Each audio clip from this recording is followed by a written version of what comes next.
Now, I love a good obscure reference as much as the next man. Hell, we've basically built our careers on talking about Billy Ray Cyrus and mid-noughties British kids TV, but sometimes game developers choose to cash in on the most bizarre of franchises, presumably because they think the trick to shifting units is to just churn out something with a vaguely recognisable household name plastered all over the box art. While some of these properties aren't themselves obscure as such, in that once upon a time they did at least have their 15 minutes of fame, they certainly haven't survived to the modern pop cultural zeitgeist, and in hindsight seem like pretty baffling choices for a video game. In other words, it's my list and I'll just do what I want, make up the rules as I go, it's all fine. I'm Peter from TripleJump, and here are the 10 most obscure licensed video games. Number 10, Laurel and Hardy. The timeless comedy duo of Stan Laurel and Oliver Hardy has been adored by international audiences since they first united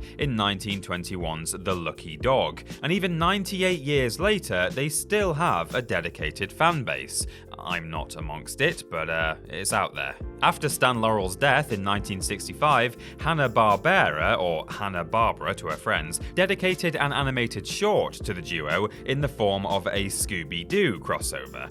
It's not as special as it sounds though, since Scoob is also known to have hung out with the Harlem Globetrotters, the Addams Family, and actual Batman. Bit of a tangent, I know, but I'll be honest with you, this is all just filler information because I'm desperately avoiding talking about the actual game, mostly due to the fact that I don't know what's going on here.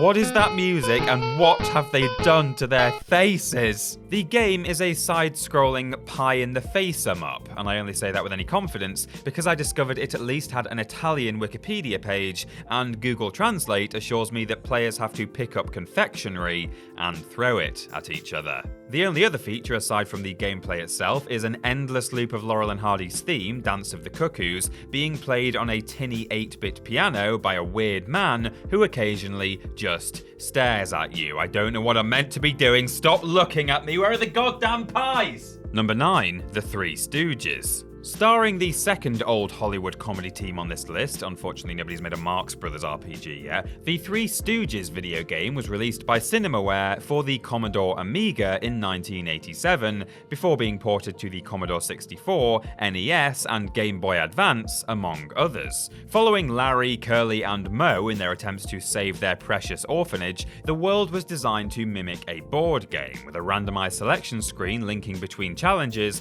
based on some of their movie shorts.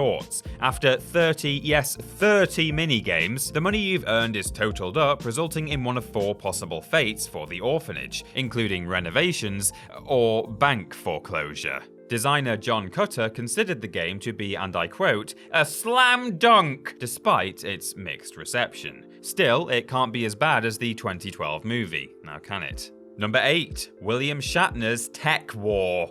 Based upon the suspiciously titled series of novels by William Shatner, but ghost-written by science fiction author Ron Goulart, Tech War was initially made into a TV series and television movie in 1994, before getting a video game release the following year. A first-person shooter likened to Doom by its reviewers, it follows an ex-cop as he becomes a rogue agent aiming to eradicate the mind-altering drug tech and its dealers from the streets. The game sported some interesting mechanics, including the ability to attack NPC bystanders and a tension bar that raised every time you drew your gun in public, both of which would trigger nearby police officers to start shooting at you. However, the game was criticised for the fact that the police never reacted this way when your enemies pulled out their guns, and in fact seemed to end up teaming up with the drug dealers in gunning you down if you fired back at them.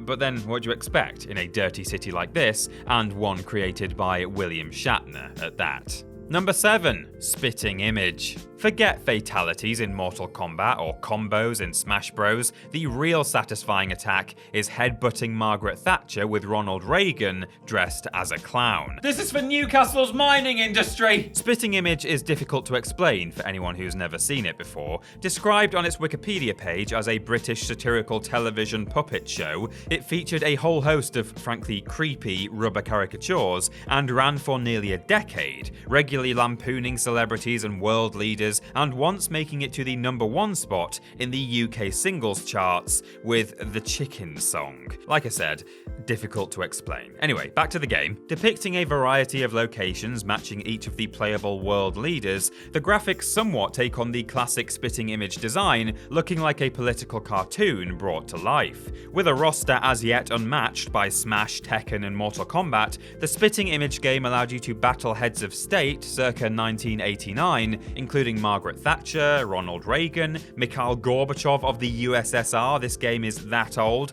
and Pope John Paul II. Admittedly, this title hasn't aged spectacularly well, partly because all the featured world leaders except for Gorbachev have since died of old age, but mostly because some of the arenas and special attacks score markedly high on a scale of "is this okay?" to "it was a different time." So I think we better move on now. Number 6, A Sound of Thunder.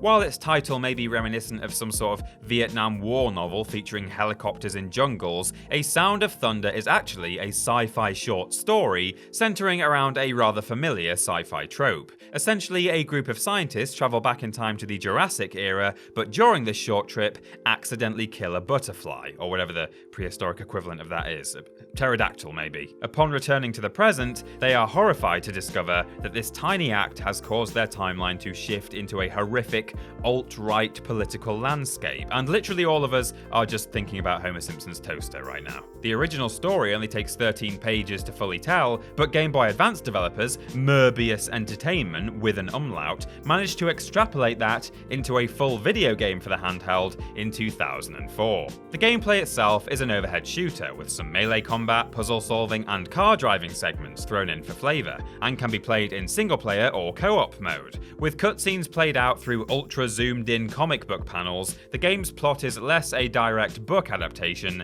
and instead much more similar to the 2005 movie, where instead of simply worrying about a fascist future, the scientists evidently have also been watching BBC's Primeval and released a load of dinosaur mutants into modern day Chicago through what the game calls time waves, but I call a massive hole in the ground. Also, the big twist of the story is changed, as instead of stepping on the butterfly, they just catch it in a jar and put it in a room. Give it back! That belongs in a museum. I mean, in the prehistoric past. Number 5, Pink Panther in Pink Goes to Hollywood. That's actually its full name.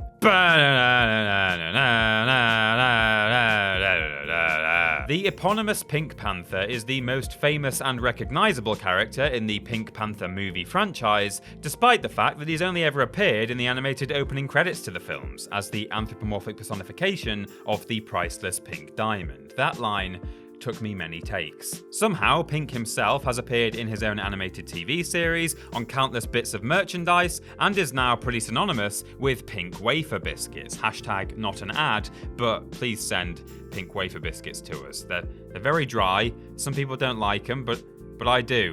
I'm really off script now, but I think they get a bad rap, pink wafers. So naturally, he made it to the video game world too, with Pink Goes to Hollywood being just one of 3 adaptations centered around the animated character. The main hub world, called Honey, I Shrunk the Pink, is a platforming area where you have to find the entrances to all the game's levels, each of which is framed as a film with a punny title, such as Pinkenstein. They clearly ran out of ideas very quickly though, because they mostly just resort to sticking the word pink randomly into names like Polter Pink and Pinkin Hood. I don't even know what that's. I think that's Robin Hood, right? Also, it seems on a couple of occasions they just gave up altogether with refrigerator and safe area. Shoddy. However, I hope it goes without saying that Cat on a Hot Pink Roof is a deeply moving level about the struggles on a cotton plantation in the deep south of America, exploring themes of sexuality, lies, mortality, and the institutionalized prejudice against giant pink cats. Number 4, Monty Python's Meaning of Life. Developed by Seventh Level and published by Panasonic for Windows in 1997, The Meaning of Life is based on the perhaps least well-known film made by Monty Python, though I hasten to add, one of my personal favourites. The movie was basically a series of sketches loosely linked together through the themes of birth, growth, middle age, death, and live organ transplants. Bonus fact, the rather horrifying Mr. Creosote sketch is reportedly the only film scene to have ever disturbed Quentin Tarantino. That is some good movie trivia for you right there. Needless to say, given that it's made it onto this list, the movie was to receive a video game adaptation some years after its theatrical release. This was actually the third attempt to get the Python's legendary surreal humour onto computers, but the Meaning of Life tie-in is rather peculiar, as although it does follow the general plot of the film, if you can call it a plot, it's all presented through Terry Gilliam's cut-out animation style, although with actual photographic stills from the movie, rather than his slightly disturbing hand-drawn aesthetic. The player is guided through a series of simple minigames, point-and-click tasks, and strategically placed babies thrown from the sky. Delicious. It all feels very Python, thanks in part to the fact that they lent their actual voices to the game, but also because it suffered from financial issues during development and was rushed out with a whole bunch of cut corners. I'd expect nothing less, to be honest. Number 3, Rocky Interactive Horror Show. Inexplicably not called the Rocky Horror Interactive Show, this Windows PC title, published at the turn of the century, is a graphic adventure game. In more ways than one, if you know what I'm saying. It's based on the 1975 film The Rocky Horror Picture Show, which itself was based on the 1973 stage musical The Rocky Horror Show. Surprisingly, the game itself, much like every other adaptation of the musical, was actually written by Crystal Maze host and harmonica player Richard O'Brien, not something many other publishers can brag about. The player picks between Brad or Janet, with the unchosen character then getting turned to stone by Dr. Frankenfurter's Medusa transducer. The player then has 30 minutes to work through the castle/spaceship before it takes off into space back to transsexual Transylvania, a phrase that has aged even less gracefully than this game. The saving grace, though, is that on your playthrough, none other than Christopher Lee gives you your instructions, as well as doing the greatest rendition of the Time Warp ever heard by mortal ears. Let's do the time warp again. Richard O'Brien himself also makes an appearance as the pesky game demon, mocking you for mistakes and turning up in a jukebox, singing songs on a giant pair of lips, and just out there living his best life, I suppose. That said, I know earlier in this entry I sounded excited about him being in this game, but then Christopher Lee came along, so move along, Richard. Number 2, The Dog Island.